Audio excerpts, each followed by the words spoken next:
Let's go.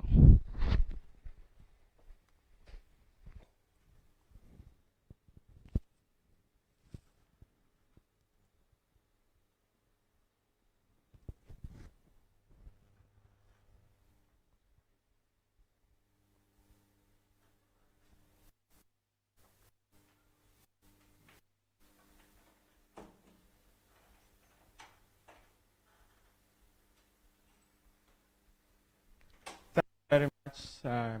Very good afternoon, fellow Zimbabweans. I'm coming to you at a point in time when we are facing very perilous moments, difficult times, and a very crisis in our country and indeed in the world. But I must say that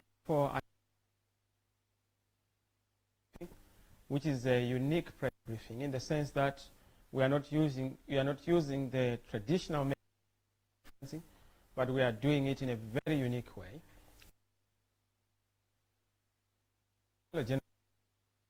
Press to ask questions if they have any. I'm glad that the team, our media team, has already sent the link and the necessary numbers that they're supposed to use. Ask any questions if they need any clarification. This press briefing, as I have indicated, is very unique. A unique one in the sense that it's coming at a time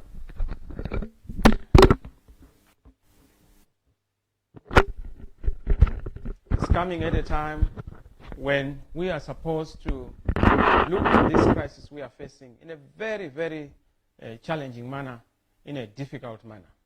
I must say that what has necessitated this press conference or press briefing is the need to give alternative COVID response narrative in very pointed form, the points that we feel are supposed to be given due consideration.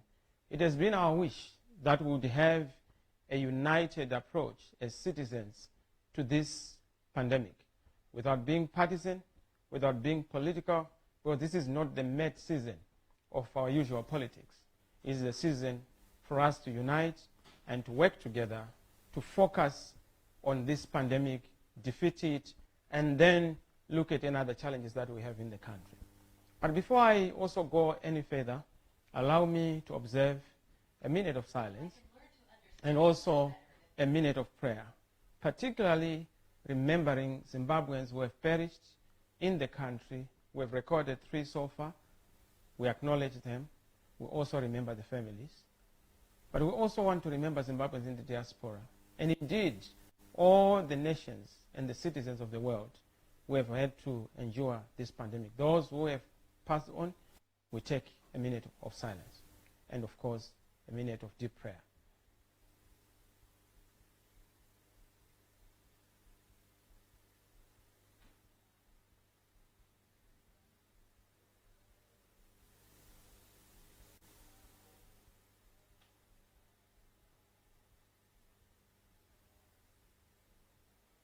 Thank you. As I indicated, this is a very important press briefing. We are going to look at a number of issues, mainly what we believe must be done by the government, by the people of Zimbabwe, by the private sector, by the churches, by the civil society, by labor, and by all the other actors in the country. As I have already indicated, ladies and gentlemen, fellow countrymen, we are in difficult times, in moments of a deep crisis, and this crisis, like no other, there is a substantial uncertainty. There is a danger that we are going to slide into the unknown. We have all seen how this pandemic has hit us. Parliaments have had to close down. Factories have had to shut down. Presidents have had to sit and cease to exercise their jurisdiction in a certain manner.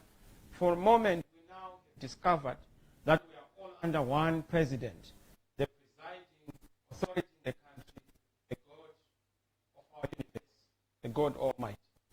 For a moment, we've seen that our nationalities do not matter, our races do not matter, our tribes do not matter. What matters is the important thing that's key to our survival, that's life. We've seen that wealth has meant nothing. The rich and the poor have been united.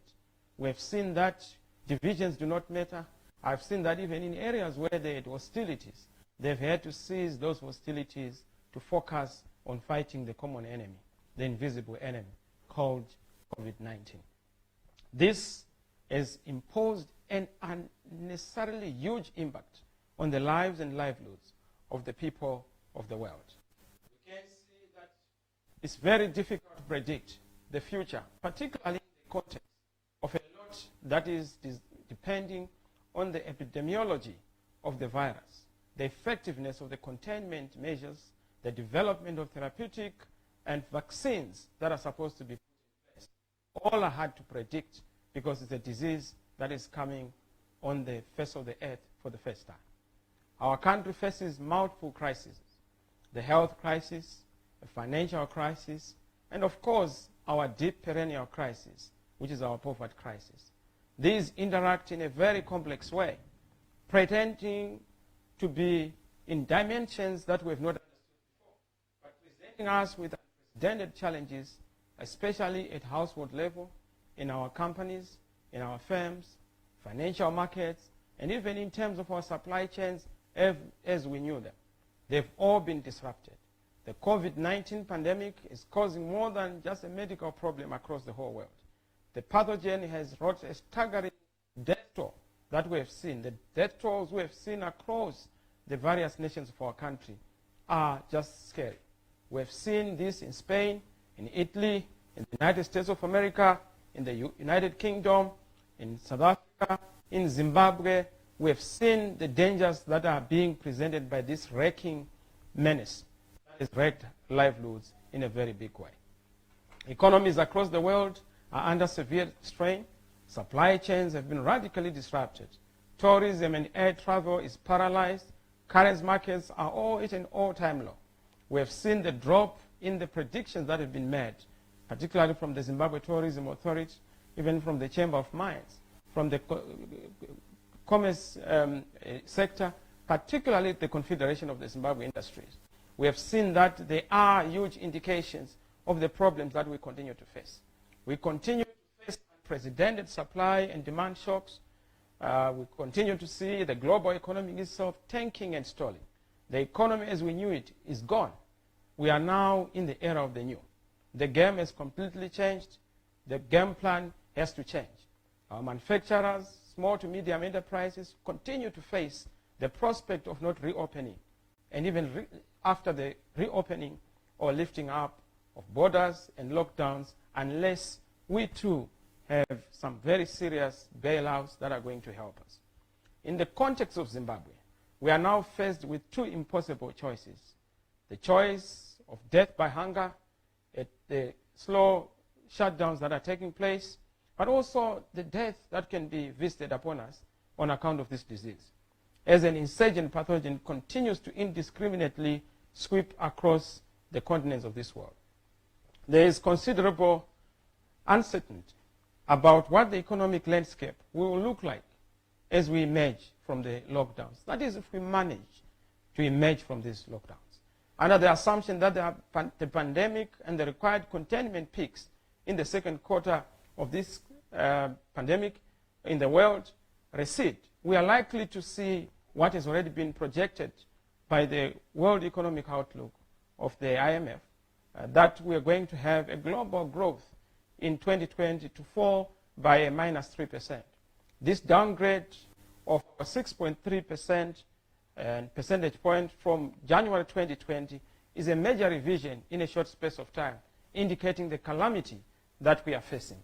This makes this great lockdown the Great Depression, the worst recession since the Great Depression that we saw in the 1920s, and is a far worse recession compared to the global financial crisis that we had recently. Assuming that the pandemic fades away in the part of the year, in the second half of 2020, the policy actions that are being taken have to be so effective, accurate, in order for us to terminate job losses, widespread financial strains, and of course stop the global downturn in terms of our rebounding going forward. What is hitting us is enormous, fellow countrymen. It is the mother of all wars, and we cannot continue with the business as usual approach It's a business unusual moment. The government has to pursue a path that saves lives, protects livelihoods, preventing our economy from collapsing and saving our economy during this trying moment. On top of borrowing our global best practices and experience, the best scientific evidence available, the government has to craft a uniquely Zimbabwean response that is customized and tailored in circumstances of our situation. Looking at our competencies, our incapabilities and capabilities as a great nation. We are able to defeat this pandemic only if we unite, only if we focus, and only if we are able to get the best ideas from the best men amongst us. The citizens must also be clear as we go into this to make sure that as we go beyond the 21st day of the lockdown, what is it that we're expecting as an end result? What is going to be the next step? What are we expected to do as citizens? What are the leaders expected to do at various levels? And what are we not expected to do? This clarity has not been shared quite clearly, and this is what we want to be dealt with immediate effect. We are proposing the following, and in the immediate. There are three broad areas that we think need greater clarity. First is combating the pandemic itself. Second are the measures that are going to cushion families and citizens, including businesses, from the effects of the lockdown. Third is the issue of planning ahead in the reopening of the economy, with particular emphasis on preventing business closures, company bankruptcy, loss of jobs, and the re-empowering of our informal sectors. As you know, in Zimbabwe, we primarily depend on a hand-to-mouth basis. And for that reason, we need also to change with the change in work styles, the change in lifestyles. What we have to do in order for us to develop that which has not been developed. This is the advent of the fourth industrial revolution across the whole world. Even for those who are lagging behind, we are in the fourth industrial revolution era. We need to change the way we've been doing things. Work styles have to change, lifestyles have to change, play styles have to change. So it means that we need to embrace technologies in a more advanced way, but advanced way in such a way that we do not tear apart our fabric as a people and as a nation. What are we suggesting in terms of cushioning and making sure that we combat the pandemic? The first thing we are suggesting and proposing is to make sure that we have a whole package involving all citizens. That is the labor, academics, our churches, particularly our churches, because they are the soul of the nation. They are the faith guardians of our country. And they are the juror and the borders, the boundary defenders when it comes to spiritual matters, but also matters of keeping the soul of the nation safeguarded. So we need to engage the church, political players in their various assortments. We need the private sector to be all involved, both at the craft competence level, craft literacy level, the consummation and conceiving or conception of the planning of programs and also implementation of programs. We need a united team approach. This is no time for divisive silo mentality. This is time for us to be organic, dynamic, united, focused, and to be able to have a Team Zimbabwe approach. This Team Zimbabwe approach is only possible if we are able to bury in the sand arrogance, bury in the sand our ignorance on account of not knowing the real effects of this pandemic. We are insisting and emphasizing that we must have programs to cushion exposed citizens and communicate a clear strategy behind not just the lockdown, but even beyond, elaborating the measures that as government we are taking to contain the spreading of the virus. We are also urging the increasing of testing, rolling out a nationwide testing program, as we have seen in South Africa, as we have seen in the United States of America, and other jurisdictions like Rwanda, where they've done so well in everyday testing, situation reporting, reporting accurate figures, so that people are not left in the zone of conjecture, in the zone of guesswork. We need people to have a proper and better reporting that is key to assuring the nation in these circumstances of a lot of uncertainty. The key task of government is to detect, test, track, isolate, and treat and contain the disease, contain the virus. But we must be able to come up with a clear isolation plan, a clear treatment plan, which is elaborate for every person in the rural areas and, of course, in the urban areas. We need a transparent testing program so that the nation has accurate official figures, not having these Nicodemus testing for the big guns, the short collars, and big bowlers, the big wigs. Those structures do not help us. We need structures that are available to all and for all. We need an urgent mass testing program and mechanism that will center on accessibility by all in the neighborhoods, particularly having polyclinics and also specialized facilities. In this, we are also urging the avoidance of the temptation to make sure that we don't use the traditional referral hospitals or clinics, polyclinics, for this virus, because that would then put into jeopardy other patients who are supposed to be isolated for other diseases. We are also urging government to develop an information toolkit for the citizens to make sure that they can view and create an awareness on the progress being made towards combating the virus.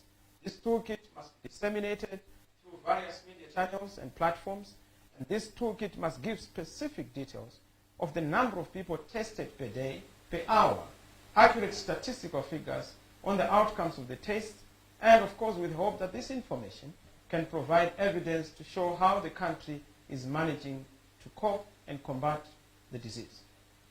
We must also make sure that this is an important emphasis, particularly from an information coordination point of view, cushioning our people against the unintended consequences of this disease.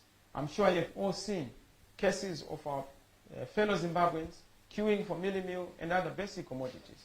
These are the issues that we must be dealing with, as I will articulate in a short space of time.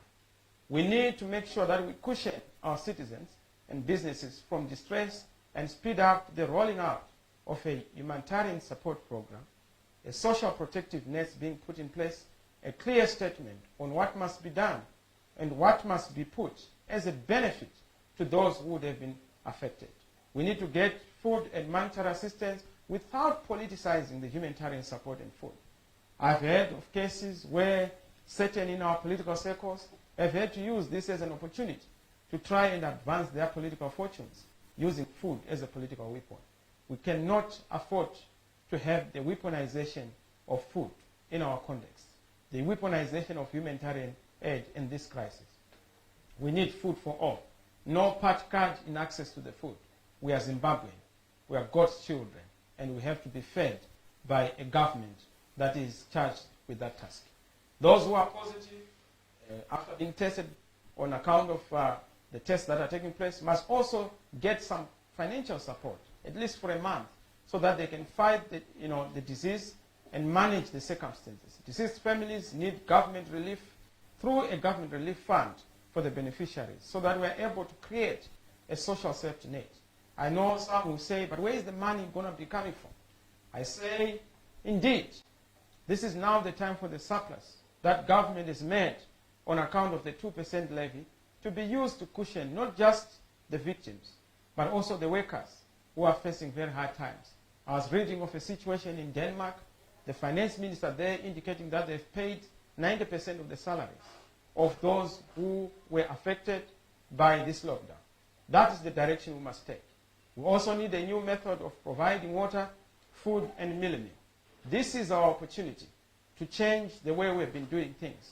On our part, we've already indicated to those who are supposed to be dealing with water at local authority level to do what has to be done. We've already instructed mayors, councillors, local authorities to do everything in their power to avail water. We call upon central government to reciprocate the efforts that we have made by providing the necessary resources, particularly the forex, to realize this important basic necessity so that water is available in the various communities, at least via taps, pipe water, but if it is not possible, bowsers and other such mechanisms to make sure that water is available. We are also urging government to immediately intervene and reduce the price of fuel, the price of electricity, by offering a subsidy, particularly in this situation, just for the period of fighting the virus. The same has to be done in reducing the internet tariffs and price of data, because the internet has become a very important platform for the dissemination of information, and as such, we must be able to look at this with the necessary support that has to be given to the such. We also need to create a new model for the informal sector. Gone are the days when we would just have the barium seeker as the only point where we would have our produce being sold. We need to have a new market system to decongest and decentralize the hitherto programs that have been used and mechanisms that have been implemented. So we need this as a chance to offer new models for distributing our produce into various communities, in the high-density suburbs, in the countryside, in the various areas. In this context, we also have, as you know, 5.7 million people who are in the informal sector. It is important for us to be very clear on their support mechanisms, because we are living on hand-to-mouth. Locking down is not a viable and sustainable approach. People are starving, people are suffering. But we need to balance this with the necessity to make sure that we also ward off the effects of the pandemic. We need, for students and school pupils who are at school, provide radio and TV lessons, dedicated channels for education, particularly in this period. Online methods have also to be utilized so that we don't lose in terms of time. I know that some have said we cannot be having the luxury of thinking about studying under these circumstances, but we must always think about the day after, the day tomorrow. We must also emphasize, and I'm so happy that the High Court issued a very important order with respect to human rights, particularly of our doctors and also our workers who are working for government and who are doing a lot of things. I must take this opportunity also to salute, thank, and honor those who have been at the front line, our doctors, our nurses, our health professionals, janitors, but also even our police, those who are doing their work properly, and our security forces. I've seen cases of certain of those being claimed or alleged to be security officers being involved in some beating of ordinary citizens. That is unacceptable, and that must be condemned. And those who are perpetrators in this must be brought to book. We need to make sure that fundamental freedoms are respected, the security of persons is respected, the dignity of all citizens must be respected. And also I have received reports of increased domestic violence cases that are occurring on account of people spending more time. As you know, familiarity breeds contempt. I don't know why familiarity in the context of family settings is bringing this kind of contempt. We must discourage it, but also encourage people to enjoy the family setup, the family circumstances, and the conditions of love within our family setups. We are urging government to make sure that with immediate effect, there is a provision for personal protective equipment for our nurses, our doctors, our administrative support staff, our police and security services officers, and also our state employees who are already at the front line. Risk allowance must be provided. Tax exemption for all our health professionals must be exempted. Our security servicemen and government workers on duty and on the front line must also be supported. Government must provide specialized support to the elderly, providing sanitizers and masks for all, as we have seen in other jurisdictions. Transparency and accountability in the handling of COVID issues is a necessity and a must. We have seen examples in Guinea where we have seen that there has been no payment of rent by workers and citizens, particularly in the context of our situation up to December in 2020. Government has pledged to cover electricity and water for 3 months. Free public transport for 3 months. That's in Guinea. In Ghana, we've seen water bills being covered for 3 months. We have seen also workers being exempted from paying tax for the next 3 months. We cannot be in a business as usual mode. Rwanda, we saw door-to-door food deliveries to the disadvantaged groups, provision of water and electricity, and more importantly, provision of free hospital access. In Botswana, just next door, we saw 168 million to assist business in order to pay the workers that have been affected. In Uganda, President Museveni has done something in terms of the rent that has not been paid. Of course, on the extreme, he has said that until further notice. But distribution of food to vulnerable groups is such an important element that we must embark on. This is where our churches come in. This is where government comes in. But this is also where the Team Zimbabwe comes in. Our private sector, political players, coordinating and making sure that we have a coordinated approach. African governments have remarkably shown good leadership. We must not be left behind as Zimbabwe. We must continue to show that we are capable and we are able, and we must do the same, but in a better fashion. What is our clear strategy going forward on how the economy will be rescued as the last element? We are urging government to make sure that we are already preparing for a back-to-life program so that we are able to bring people back to life, back to work, back to our normal being, our normal family setups without social distancing, without having to do some of these things that we are continuing to do. This back to normal life roadmap, a reconstruction and recovery program, must be a shared program by all the stakeholders so that there is adequate consultation, there is adequate cross-pollination of ideas and strategies. We are ready to offer ourselves in this regard. Creation of an enabling environment is very important, particularly going into full dollarization, removing forex retention and aid growth for exporting companies, particularly in the context of our businesses. There are unnecessary and excessive taxes that have to be removed. In the tourism sector, there are about 22 tax heads, while in mining, we almost have about 15 tax heads, some of which are unnecessary. This will give room for oxygen in the economy, particularly by our business as they recover. We need tax incentives, such as corporate tax waiver, for companies supporting local production and import substitution. A stimulus package of about $5 billion needs to be mobilized. That will form the rescue package, since most of our companies are likely to fail in reopening. In fact, even before we went for this lockdown, most companies were already struggling in terms of coping with the situation. We need to embrace the fourth industrial revolution, as I have already indicated. We need to make sure that we do what has to be done to move forward. As I say this and as I conclude, we face a monumental national crisis, a proportional challenge that is beyond what we have ever imagined, a national challenge that requires a national response. National problems require a national team approach. We cannot afford to have a partisan approach. We cannot afford to do point scoring or looking at the scoreboard in terms of political points. There are no points to be scored. There's no political scoreboard. There is only Zimbabwe to save and our lives to save. Considering the diverse and multiple skills that we have, particularly in our organization, the MDC Alliance, we are ready because we've had ministers in government, former ministers, we have engineers, we have lawyers, we have economists, we have researchers and experts in the various areas of necessity and need.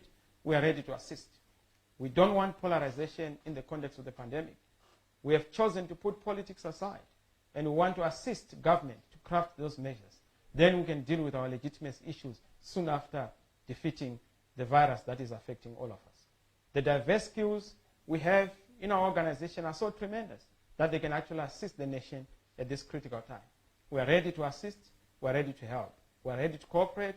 We are ready to do our bit without pointing fingers. And this is why in this statement, the emphasis is not to blame, but to make sure that we are able to up the game together and move forward.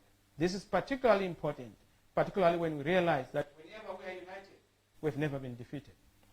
During the liberation struggle, we united under the liberation consensus. We won, hands down. We can do the same in fighting this pandemic and beyond in the transformation consensus to rebuild our country. Let us conclude by urging ministers and those in parliament, councillors, to take the lead in their various communities, constituencies, especially even in offering a salary cut to show that we are serious about this. We cannot just be participating without being involved. When we are participating, we are giving something. But when we are involved, we are giving our all. And that is leadership that is required. This is not time for politics. Life is too precious to be a political game. We must preserve it. We must defeat this coronavirus, this COVID-19. We will overcome it. We shall triumph. God is on our side. God is in it. God bless you. Thank you, Zimbabwe. God bless Africa. I'm now going to take this opportunity for those of us who are going to be fielding questions, if there are any. Over to you. Questions?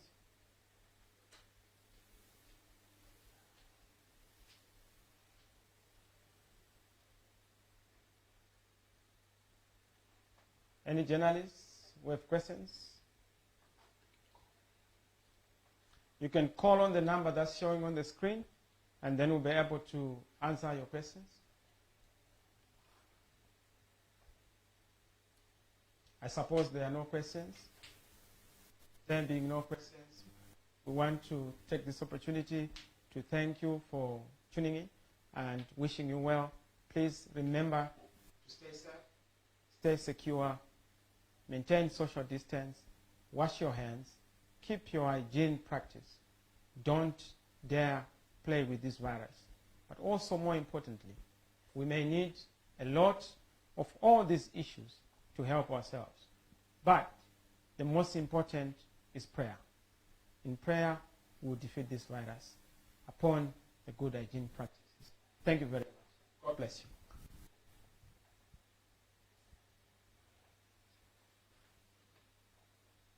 Thank you.